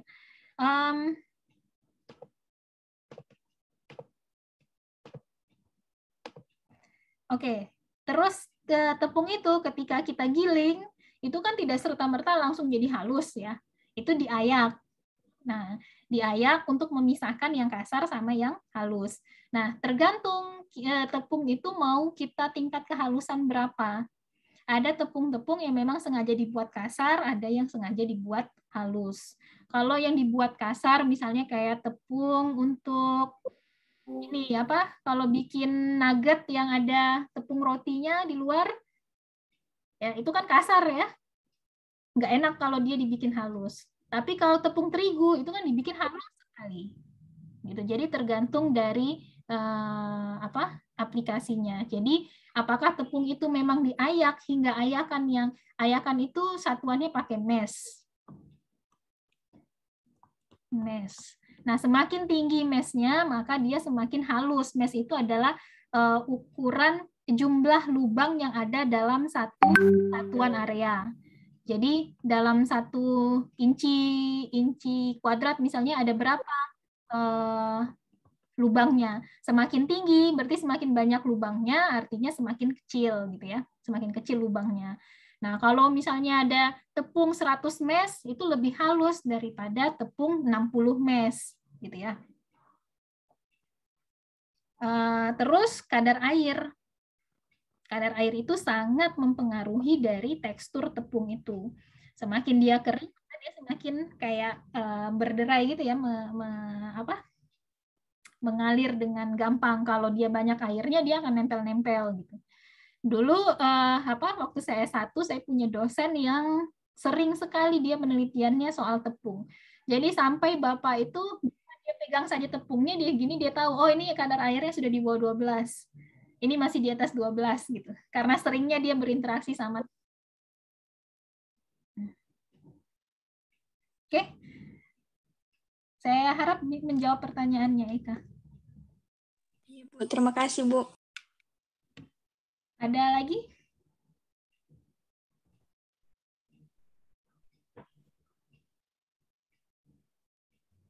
Saya, Bu. Ya, silahkan. Debbie ya.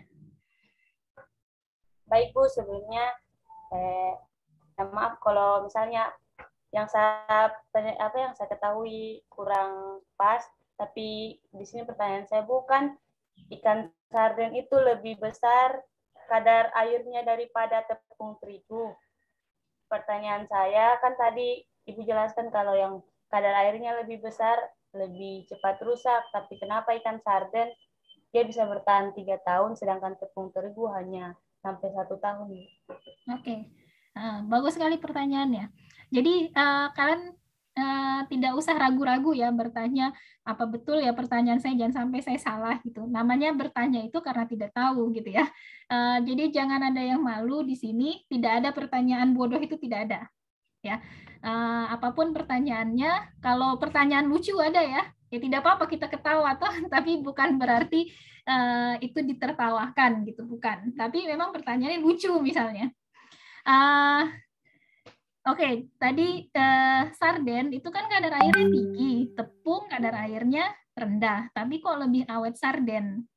Nah, ingat sarden itu dia awet selama kalengnya tidak dibuka. Iya tidak? Sekali kalengnya dibuka, nggak sampai 3 tahun.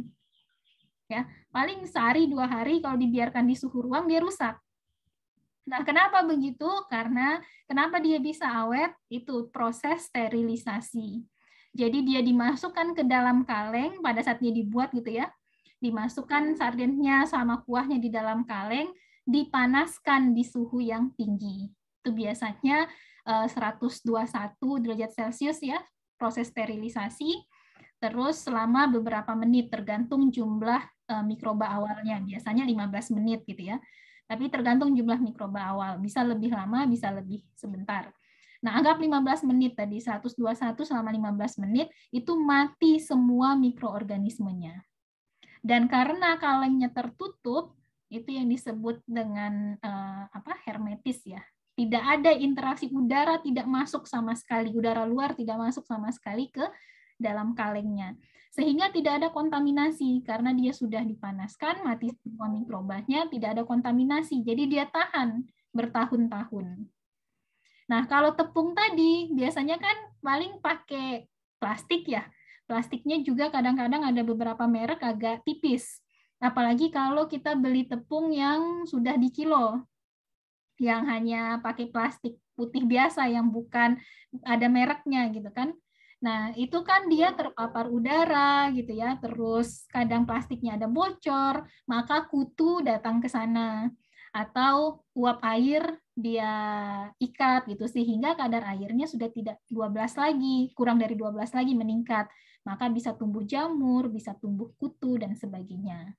Nah, tapi ingat bahwa produk steril itu dia simpannya lama selama kemasan tidak rusak. Karena ini ada cerita teman ya, dia bukan anak teknologi pangan. Jadi dia anak bahasa Inggris. Jadi saya satu kosan, terus dia beli susu ultra.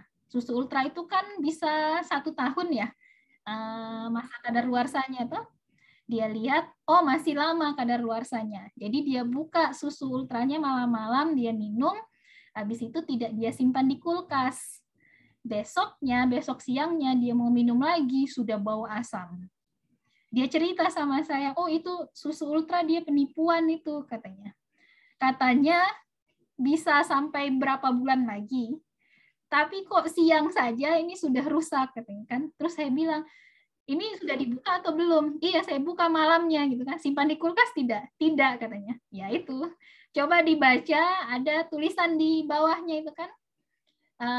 Setelah dibuka, simpan di kulkas, habiskan selama berapa hari, ada kan tulisan begitu ya di labelnya. Itu tidak dibaca.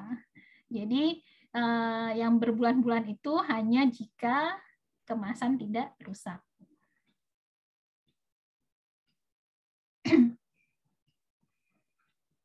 Oke, ada pertanyaan lagi?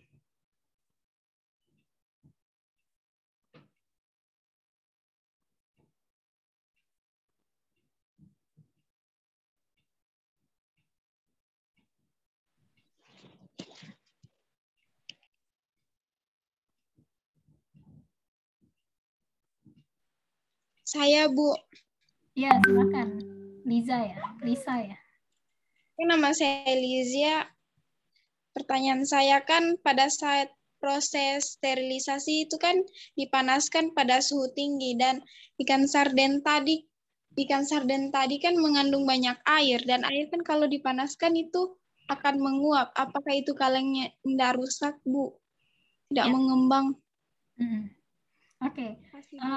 Elizia, ini stambuk berapa terakhirnya? 063, Bu. 063. Ya, kalau kita lihat kalengnya, kalau ada yang perhatikan ya, kaleng itu tuh ada begini-begininya. Ya tidak? Kayak ada ulirnya begitu? Tidak. Ya toh? Nah, salah satu fungsi ulirnya ini untuk itu tadi. Jadi selama pemanasan itu kan dia airnya ada yang menguap ya, sehingga tekanannya jadi lebih tinggi. Nah, supaya kalengnya tidak pecah, salah satu caranya adalah ada ulir ini. Ulir itu dia jadi lebih fleksibel kalengnya. Itu yang pertama.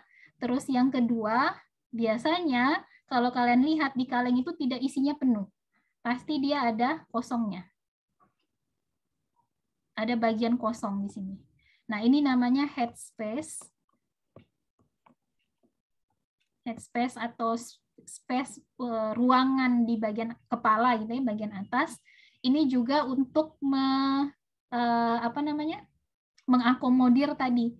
Jadi ada ruangan kosong supaya nanti kalau ada yang menguap, tekanannya tinggi itu dia tidak langsung pecah tutupnya tadi. Ditutupnya juga itu modelnya kayak ada ulir juga. Ada kayak bergelombang gitu ya, tidak flat gitu. Itu tadi. Jadi memang sudah diperhitungkan suhunya akan tinggi, akan terjadi peningkatan tekanan, maka di kemasan dan juga cara mengisinya itu diperhatikan. Ada juga teknik yang lain, yaitu pengemasan aseptis ya. Jadi ada yang dipanaskan, itu dia tidak ditutup gitu, bukan dalam kondisi tertutup, yaitu masih terbuka, tapi nanti setelah dipanaskan, baru ditutup si produknya. Nah, tapi ini dengan catatan bahwa proses penutupannya itu juga dalam lingkungan yang steril. Itu yang disebut dengan pengemasan aseptis. Jadi produk disterilkan, tapi belum kadang malah kalau kayak susu itu ya, susunya disterilkan dulu sendiri, kemasannya disterilkan sendiri juga, tidak barengan sama susunya, baru dimasukkan, baru disatukan, itu pengemasan aseptis namanya. Jadi si kemasannya tidak mengalami tadi tekanan yang tinggi pada saat dipanaskan. Atau caranya seperti yang tadi. Tapi kemasan aseptis itu ya catatannya adalah si kemasan pada saat makanan steril bertemu dengan kemasannya atau pada saat penutupannya itu kondisinya steril.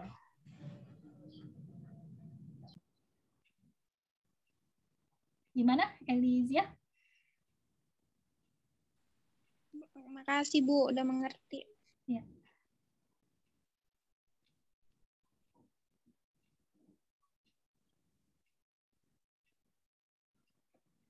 Ada lagi? Saya, Bu. Ya, silahkan. Anissa ya. Ya, Bu, kan biasa kalau di produk-produk makanan kan biasa ada tulisan tanggal waktu kadaluarsanya, Bu. Nah, saya tanya bagaimana orang yang membuat produk makanan tersebut tuh mengetahui waktu kadaluarsa suatu produk makanannya, Bu. Sekian, terima kasih. Jadi itu disebut dengan uji umur simpan, ya. Uji umur simpan. Nah, ada dua cara untuk menguji umur simpan ini. Ada yang namanya, istilahnya saya lupa, extended. Ada yang kita tunggu sampai terlihat kerusakannya. Ada juga yang kita percepat kerusakannya. Itu yang saya ingat namanya ASLT, Accelerated Self-Life Testing. Nah, ini accelerated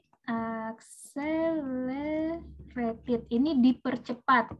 Ada yang tadi extended, ini saya lupa apa ininya ya belakangnya.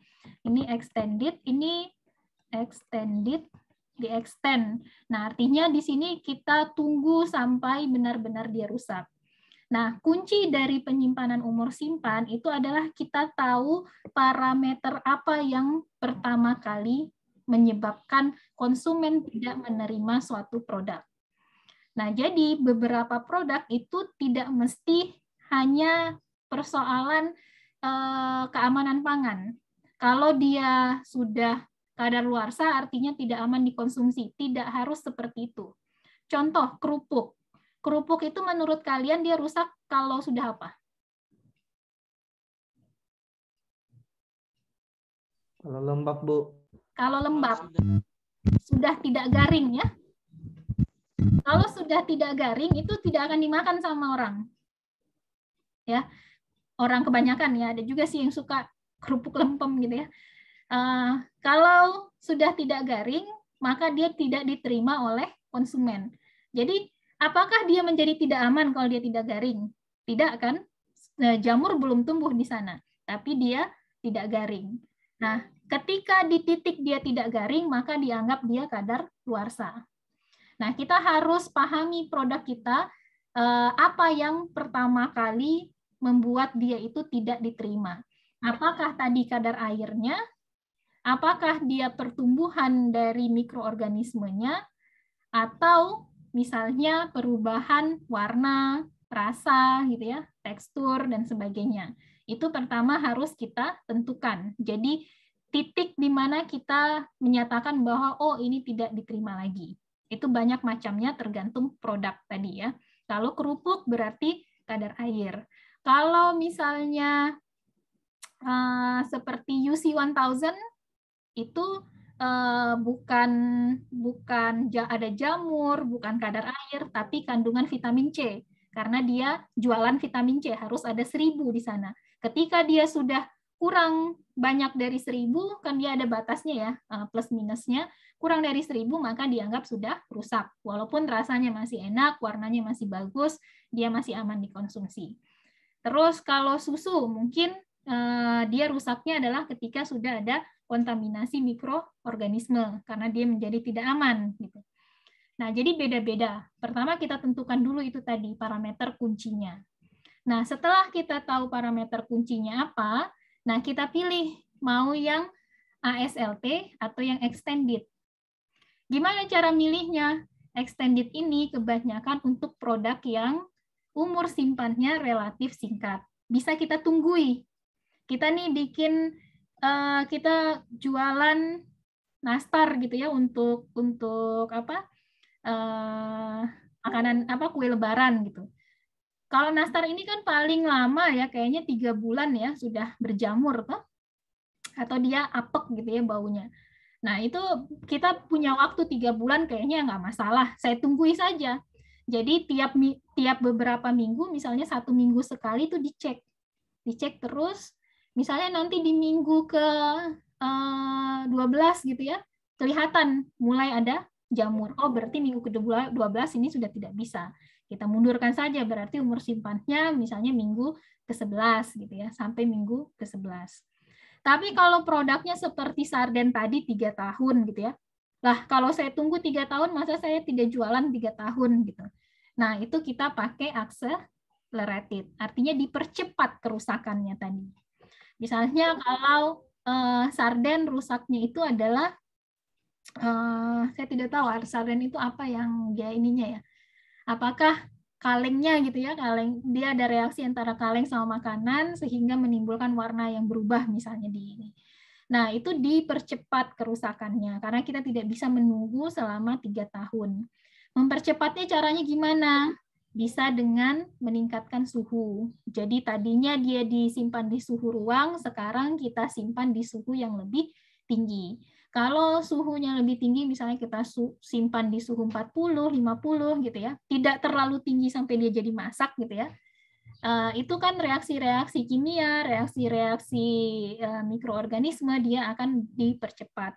Yang tadinya 3 tahun bisa hanya beberapa bulan saja. Nah, nanti kalau yang ini kita perlu persamaan matematika untuk mengkonversi. Biasanya ini di sampling ya, di 3 suhu yang berbeda, misalnya 30, 40, 50 misalnya, 3 suhu yang berbeda. Terus dibuatlah persamaan matematikanya. Sehingga dari persamaan matematika itu kita tahu kalau kita simpan di suhu 25 itu kan sekitar suhu ruang ya. Berapa hari atau berapa bulan dia atau berapa tahun dia umur simpannya. Kalau yang ini tidak perlu matematika, ini jelas pengamatan langsung. Kita lihat, oh dia minggu ke-12 rusak, ya sudah berarti kita tetapkan selama 11 bulan umur simpannya. Kalau yang ini perlu persamaan matematika. Bisa banyak di jurnal ininya ya. Kakak kelas kalian juga sudah ada beberapa yang menganalisis umur simpan dengan metode ASLP.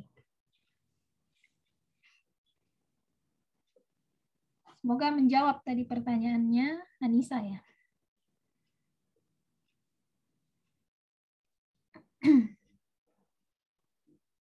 Oke, ada lagi? Sebenarnya waktu kita sudah habis ya. Jadi silakan kalau ada yang mau keluar, tapi kalau masih ada mau pertanyaan, saya masih bisa layani sampai jam 10.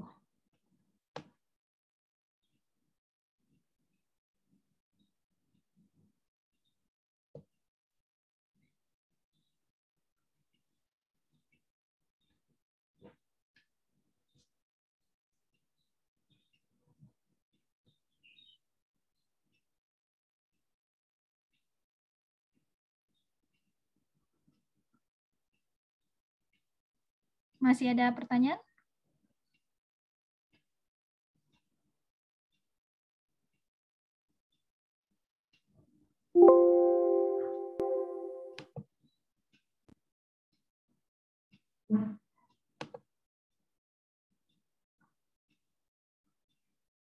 Oke, kalau tidak ada, karena kita selang-seling ya minggu depan, berarti dengan